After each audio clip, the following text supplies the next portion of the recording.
والعاقبۃ للمتقین والصلاة والسلام علی اشرف الانبیاء والمرسلین اما بعد فاعوذ باللہ السمیع العلیم من الشیطان الرجیم بسم اللہ الرحمن الرحیم الرحمن علم القرآن خلق الانسان علمہ البیان صدق اللہ مولانا العظیم وصلوا علی الحبیب اللہم صلی علی سیدنا مولانا محمد وآلہ واصحابہ اجمعین۔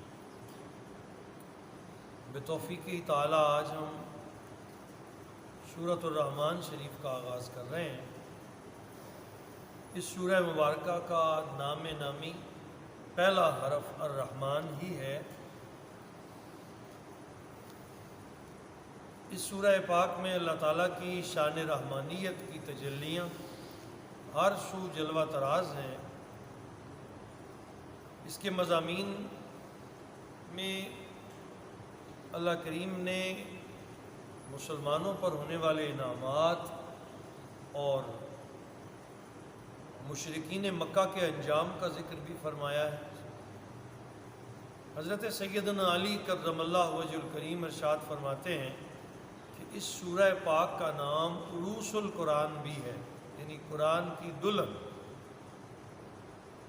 اس میں 3 رکوع ہیں، 76 یا 78 آیتیں ہیں، 351 کلمے ہیں، 1636 حروف شامل ہیں۔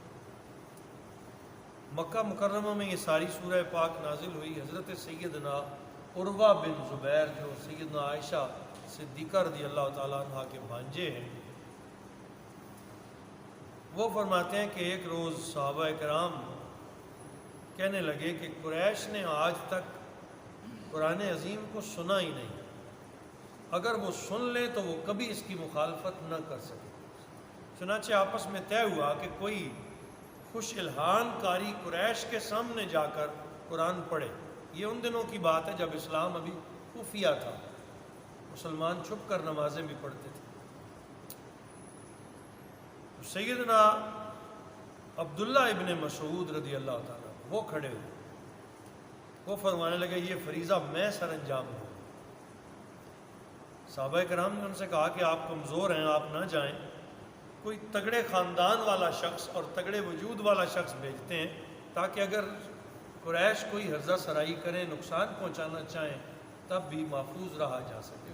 لیکن انہوں نے کہا نہیں، کلام اللہ کا ہے اور ہم نے سچی بات بیان کرنی ہے، یہ کام میں ہی کروں گا۔ وہ تشریف لے گئے اور مقام ابراہیم کے ساتھ کھڑے ہو کے انہوں نے جا کے سورہ رحمان شریف کی ابتدائی آیتیں پڑھنا شروع کر دی۔ قریش مکہ ٹولیوں کی شکل میں بیٹھے تھے، انہوں نے جب سنا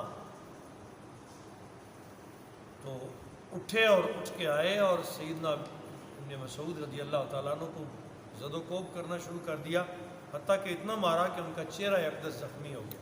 پھر خاندان والے آگے بڑھے اور انہوں نے انہیں بیچ بچاؤ کرایا۔ لیکن اس کے بعد اکرمہ بن ابو جہل اس نے رات کو اپنے باپ سے جا کر کہا کہ جو کچھ وہاں پڑھا جا رہا تھا کوئی شک نہیں کہ یہ کسی انسان کا کلام نہیں ہو سکتا۔ سورہ رحمان کی آیتیں اس کے دل میں اتر گئی، کوئی شک نہیں ہے کہ یہ اللہ کا کلام۔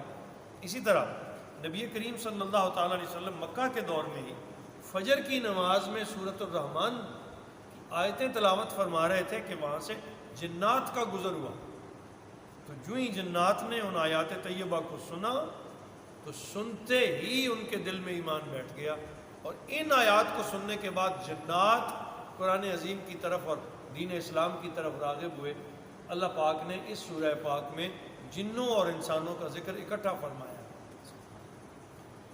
پہلے اس نعمت کو بیان کیا گیا ہے جس کا تعلق انسان کے قلب و روح کے ساتھ ہے، یعنی قرآن کریم کا علم پہلی آیات طیبہ میں، اس کے اظہار و بیان کی قوت، اس کے بعد آسمانی اور زمینی ان نعمتوں کا ذکر کیا گیا ہے جو انسان کی غذا اور اس کی صحت کے لیے ناگزیر ہے۔ نوع انسانی کے ساتھ ایک دوسری نوع کا بھی ذکر کیا، خصوصیت کے ساتھ، جنہیں جنات کہا جاتا ہے، جس سے پتہ چلتا ہے کہ نبی کریم صلی اللہ علیہ وسلم صرف انسانوں کے رسول نہیں ہیں بلکہ وہ جنات کے بھی رسول ہیں، وہ بھی حضور کے غلاموں میں شامل ہے۔ دوسرے رکوع میں جنوں اور انسانوں میں سے جو سرکش افراد ہیں ان کے انجام کے بارے میں بڑی وضاحت کے ساتھ بتا دیا گیا ہے، اور آخری رکوع میں بڑے روح پرور انداز میں جنت اور اس کے انعام، جنت اور اس کی نعمتوں کا ذکر کر کر کے پھر بار بار اللہ تعالیٰ نے اظہار فرمایا ہے فَبِأَيِّ آلَاءِ رَبِّكُمَا تُكَذِّبَانِ، اے گروہ جن و انس تم اللہ کی کس کس نعمت کا انکار کرو گے۔ یہ سورہ پاک کے مضامین ہیں۔ اللہ کریم ہم سب کو اپنی نافرمانی سے بچائے، ہر قسم کے عذاب سے پناہ دے، اور اپنے حبیب مکرم صلی اللہ تعالیٰ علیہ وسلم کی ذات اقدس پر اترنے والے اس عظیم معجزہ پاک قرآن پاک پر عمل کرنے والا بنا دے۔ الرحمن علم القرآن۔ کفار مکہ جو پہلا نام توحید کا دیا گیا وہ اللہ تھا، اللہ پاک کا اسم گرامی، اسم ذات۔ جب آیات طیبہ اتری اور الرحمن کا لفظ بھی اللہ کے لیے استعمال ہوا تو وہ باہر مذاق کرنے لگے، ٹھٹھا کرنے لگے، اور کہتے تھے کہ جی پہلے کہتے تھے ہمارا رب اللہ ہے، اب کہتے ہیں ہمارا رب رحمان ہے، تو یہ رحمان کون ہے؟ تو اللہ کریم نے یہاں یہ تصریح فرمائی ہے کہ جو اللہ ہے وہی رحمان ہے۔ رحمان کوئی دوسرا نہیں ہے، بلکہ رحمان کی ذات گرامی وہی ہے۔ یہ اس کی شانوں میں سے ایک شان ہے کہ وہ انتہائی مہربانی فرمانے والا ہے۔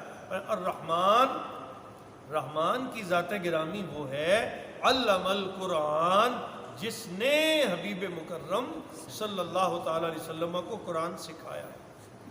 قرآن عظیم سینہ مصطفیٰ پر اتارنے والی ذات کا نام الرحمن ہے۔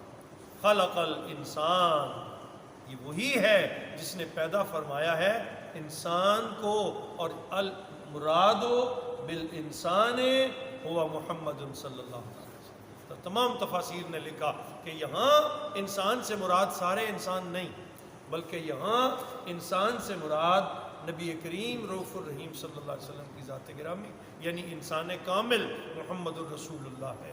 فرمایا اللہ وہ ہے جس نے محمد الرسول اللہ کو پیدا کیا، اس شان کے حامل انسان کو تخلیق فرمایا، علمہ البیان، اور پھر اسے بیان کی قوت عطا کر۔ یہاں یہ جو ضمیر ہے یہ بتا رہی ہے کہ انسان سے مراد ہر انسان نہیں، بلکہ انسان سے مراد رسول اللہ ہے۔ انہی کو پھر بیان کی قوت عطا کی کہ وہ قرآن کو کھول کھول کر لوگوں کو بتائیں، تشریح فرمائیں، تصریح کریں، بتائیں کہ اللہ تعالیٰ ان آیات ربانی میں کیا ارشاد فرما رہے ہیں، اپنے بندوں سے کیا چاہتے ہیں، کن کن احکام کو کیسے کیسے نازل کیا گیا ہے۔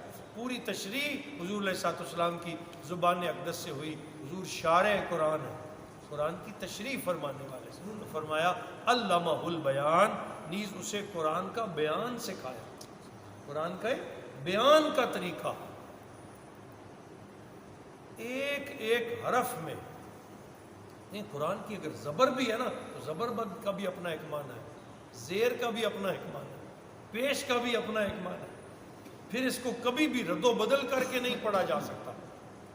جو زبر یہاں زبر ہے وہاں زبر پڑھی جائے گی، جہاں زیر ہے وہاں، کیونکہ اس طرح کرنے سے بھی معنی بدل جاتے ہیں۔ انتا اور انتے، یہ میں ایک مثال دے رہا ہوں، الف نون تے یہ حرف بنتا ہے انتا۔ انتا کا معنی ہے تو مرد، اگر زبر تے کے اوپر ہو تو اس کا معنی ہے تو ایک مرد آدمی، اور اگر اسی تے کے نیچے زیر دے دے اور انتا کو انتے پڑھے تو انتے کا معنی ہے تو ایک عورت۔ یعنی زمین و آسمان کا فرق ہے، انتا پڑھیں تو تو ایک مرد، انتے پڑھیں تو تو ایک عورت، یعنی معنی بدل جاتے ہیں صرف اعراب بدلنے سے۔ تو اللہ تعالیٰ نے حضور کو بیان کی وہ قوت عطا کر کہ سرکار کریم صلی اللہ علیہ وسلم نے ایک ایک حرف، ایک ایک لفظ اور ایک ایک آیت کا معنی صحابہ کرام کے سینوں میں اتار دیا، کچھ زبان کے ساتھ، کچھ اپنے عمل کے ساتھ، کچھ اپنی کردار اور سیرت کے ساتھ قرآن عظیم کو سمجھایا، اور قرآن عظیم صحابہ کرام کی روحوں میں اترتا گیا۔ نتیجتاً 30 پاروں کی کامل تشریح آج ہمارے پاس موجود ہے، اور جو عمل کرے اور پڑھنا چاہے اسے قرآن کریم ہر طرح کی رہنمائی عطا فرماتا ہے۔ آج ہم یہیں تک رکھتے ہیں، 4 آیتیں ہم نے پڑھی۔ پہلی میں اللہ تعالیٰ نے اپنا تعارف کروایا کہ رحمان کی ذات گرامی وہ ہے جو سب سے بڑا مہربان ہے، کون ہے وہ؟ علم القرآن، وہ ذات گرامی ہے جس نے حضور کو قرآن سکھایا۔ خلق الانسان، اسی انسان کامل کو پیدا فرمایا، علمہ البیان، اور اسے بیان کی قوت عطا کر دی۔ اسے بیان پہ جس کو اللہ نے بیان کی قوت عطا کی، حضور فرماتے ہیں نا کہ یہ خاص اللہ کا کرم ہے کہ میں دنیا کے کسی استاد کے سامنے نہیں بیٹھا، جو علم مجھے چاہیے تھا، جہاں مجھے رہنمائی چاہیے تھی، میرے رب نے میری رہنمائی فرمائی۔ اور خالق کائنات اسی کتاب لا ریب میں اعلان فرماتے ہیں وَعَلَّمَكَ مَا لَمْ تَكُنْ تَعْلَمْ، اے حبیب مکرم صلی اللہ تعالیٰ علیہ وسلم، آپ جو نہیں جانتے تھے ہم نے آپ کو وہ سب کچھ سکھا دیا۔ خود معلم کائنات اللہ کریم اپنے حبیب کا معلم اور استاد بنا، اور حضور کے سینے میں سب کچھ اتار دیا، اور پھر زبان مصطفیٰ سے پورا دین آگے بیان کیا۔ اللہ تعالی ہم سب کو قرآن و سنت کا عامل بنائے۔ وما علینا الا البلاغ۔